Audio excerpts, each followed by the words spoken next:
There's some really impressive, ultra fancy fish aquariums. And then there's me. And I'm gonna try to make one inside this old TV. Because it gets lonely in here sometimes, so I want some new fish friends, but I don't want a boring regular fish tank.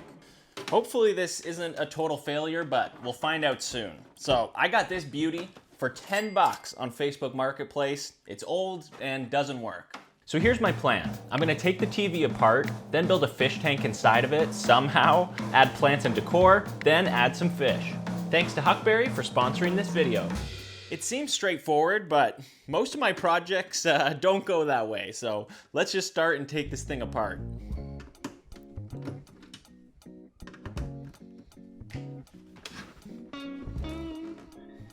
Check this out. It says it was made in 1983. That's pretty cool. And this label here says, oh. How did it know what I was about to do? It literally says, do not open. To listen to this little sticker or to not? That is the question. I mean, if it's not plugged in, then there's probably no shock hazard, right? Wrong. I just did a quick little Google search, and this thing is way more dangerous than I thought.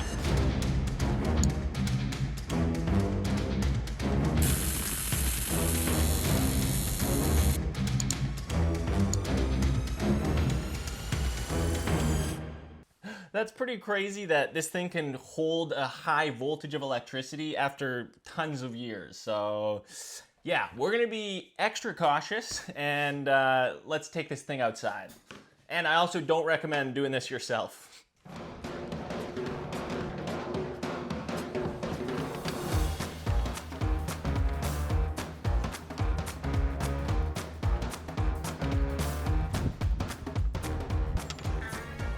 Okay, I think that's all the screws. Time to open it up.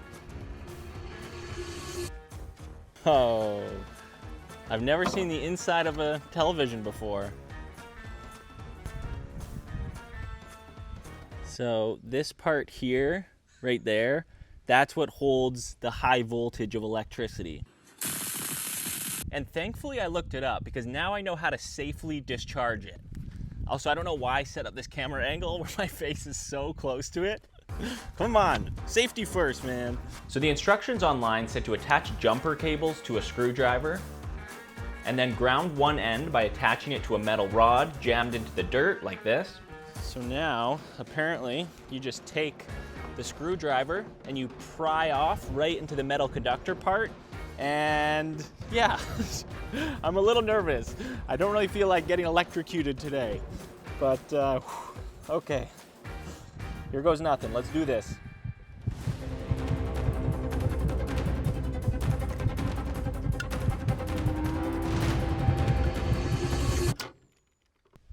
Whew. Okay, I think that's it. I think all the electricity should be discharged. I hope. Okay, whew, I can breathe easy again. Okay, well, let's take this thing inside and we'll keep taking it apart. Now it was just full destruction mode as I cut off all the wires and cables, and not gonna lie, I was still nervous and a bit jumpy each time I did it. Thankfully though, I experienced no electrical shocks.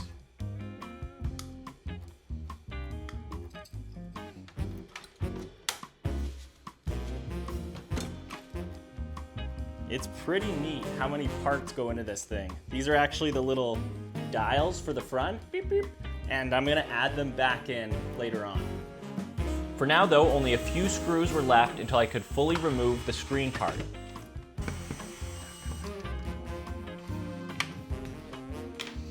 Okay, let's see if this pops out. Oh, yes! Dang, there we go. Wow, that's crazy. So I want to try to keep this front glass piece because I think that would look so cool to be the front part of the aquarium, and then I'll build everything around it. So I got to figure out how to dismantle this. Oh yeah, and there's another warning label right here. This one cautioned about how the high vacuum picture tube is dangerous to handle and that I should refer to a qualified service personnel. Which is definitely me, so with my gloves and screwdriver, I got right to work prying open the vacuum tight seal.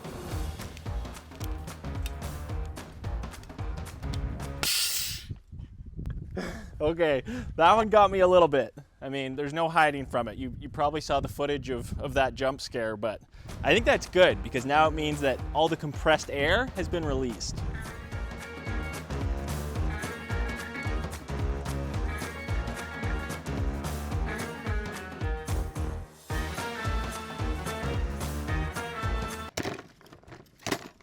And now I'm left with just this. And I gotta figure out how to get rid of this whole back piece of the glass.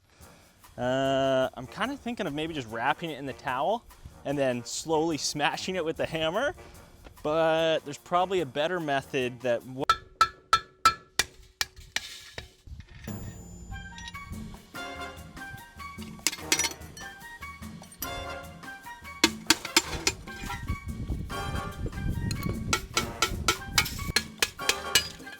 Oh, this is the most fun part yet. This is so weird. It's like one of those aluminum foil cooking tins.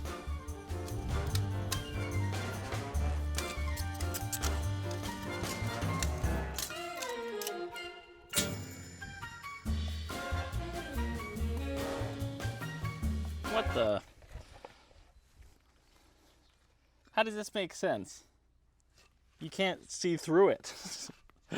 This is the final part of the glass, and I could have sworn it was clear. Oh, wait. Oh, wait. Look, it's just flaking off. Yes. Nice. That's clear glass underneath. Woo! I was genuinely nervous there for a second that this wasn't going to work, and my dreams for using this for the front of the fish tank were going to be a failure, but whatever this is, it's just coming right off. Someone smarter than me, please explain in the comments how this works, because it's like it was spray painted, but then somehow you can see through it. I don't get it. But I kept at it, wiping away the mystery powder stuff until the glass was nice and clear. Then I spent some time sanding down the edges so they were smooth. And here it is. Look at that. Woo! I'm so excited that it's working. All right, first things checked off the list. And now for a less dangerous but probably more challenging part. It's a new day, and I added the knobs back on and the glass part, so now it's just an empty TV.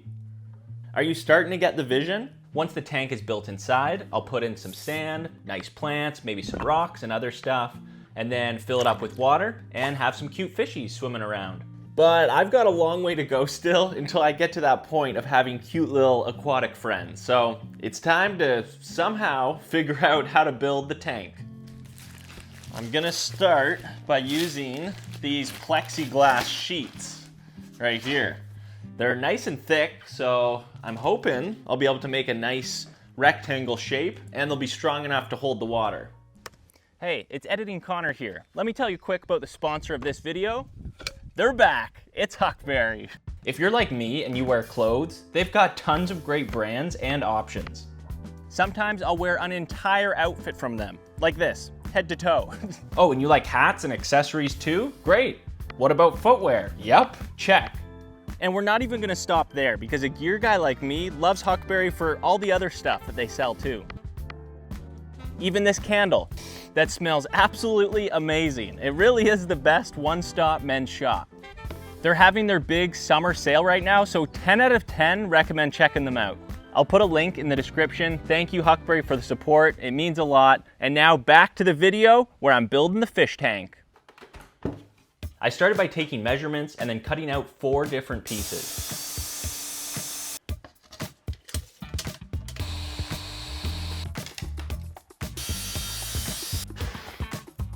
For 2 of the side parts, I had to use a jigsaw to cut out a funky custom shape because of the irregular sides of the TV glass.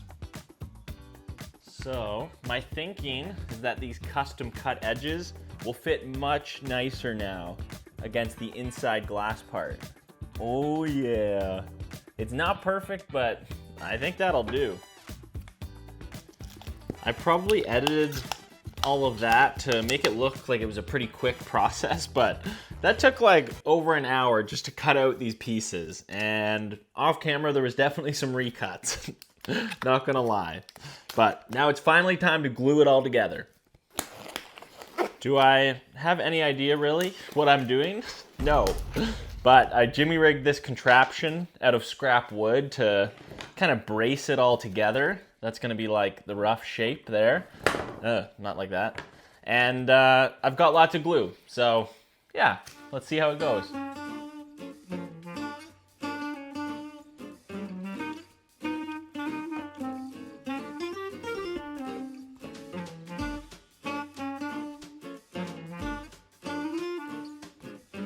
Okay, whew, that was a bit stressful.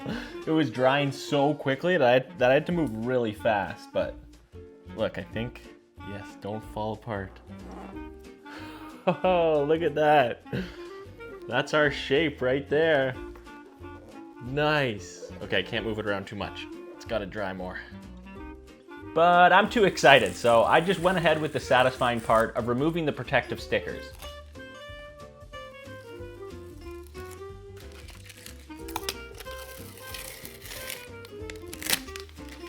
Woo! Look at that. That's a proper fish tank. I mean, minus the whole front. Because, yeah, now we just gotta glue it into the TV, and then it'll be complete.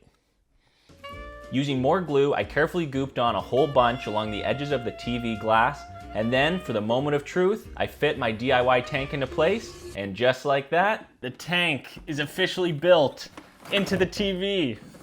Boom! It's upside down because I had to clamp it that way. But I'm gonna let it dry overnight, and will it actually hold water? At this point, I'm not super sure, but that's a problem for tomorrow.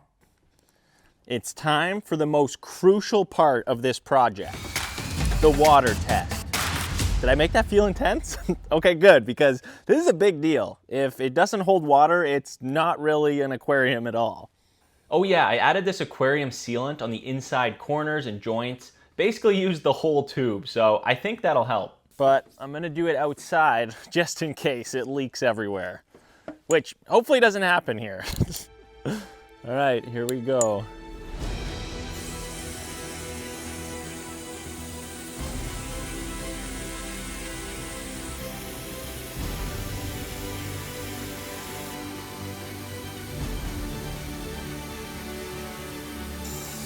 Yes, it's not leaking yet. No, okay, never mind. We got some leakage going on right under there. Dang it, it's that front corner right here. Well, this is why I did it outside. So I had to empty it out. I added more of the sealant to the leaking area, had to wait another 48 hours for it to dry, and then nervously filled it all the way back up. Come on, no leaks, please. Oh, I think we're good. Nice. Oh, that makes me so happy. My DIY tank is officially watertight. We can finally now move on to the next step. I have been really looking forward to getting to this part. Right now it's just empty and boring, so I feel like adding all the nice stuff inside is really gonna help it just come to life. I started by adding sand for the base.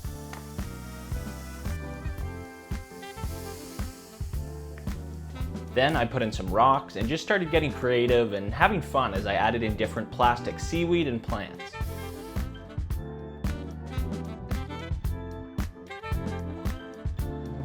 Now there is a techie part to this build that I almost forgot about. I gotta add this thing, which is a little filter to help circulate and keep the water nice. And then I also have to add this thing, which is a mini heater. I've learned a lot through this project, especially about how much goes into building a proper aquarium that's safe for the fishies. You can't just chuck them into a container with water and hope for the best. There's much more details to consider. All right, I'm pretty happy with how it's looking so far, so I think it's time to fill it up. My confidence is way higher now, so I just went for it and did it right inside the studio this time. Next, I used one of these conditioner tabs that helps to neutralize chlorine and other harmful chemicals from regular tap water. While that was bubbling away, I fired up the heater and checked to make sure the filter was working. Yes, sir. The water's moving and grooving. That's what we want to see. Okay, I just remembered something.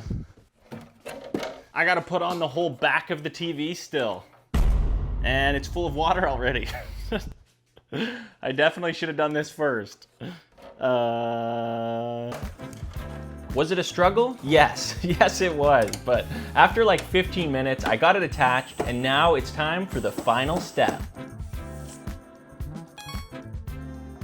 I'm so excited to be at this part of the project.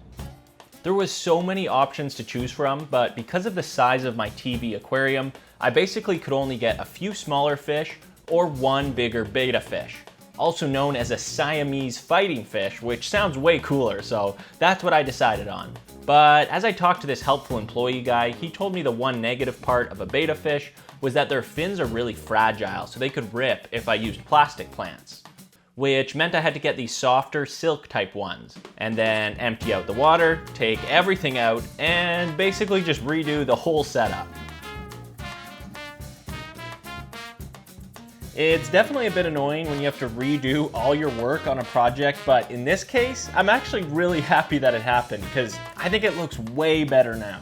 I'm gonna fill it with water again, and then add in this conditioner stuff to make it nice and healthy, and then tomorrow, back to the store, and it will be fish adoption day. All right, round 2, for real this time. I headed right to the Siamese fighting fish, and there was so many cool ones to choose from. Oh, I really like this one. This little guy is officially mine. Oh, I didn't even mean to do that pun. Officially? Come on. That's what this guy has to put up with.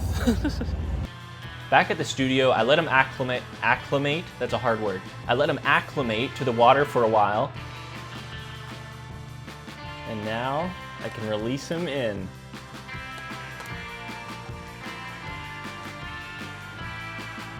There he goes.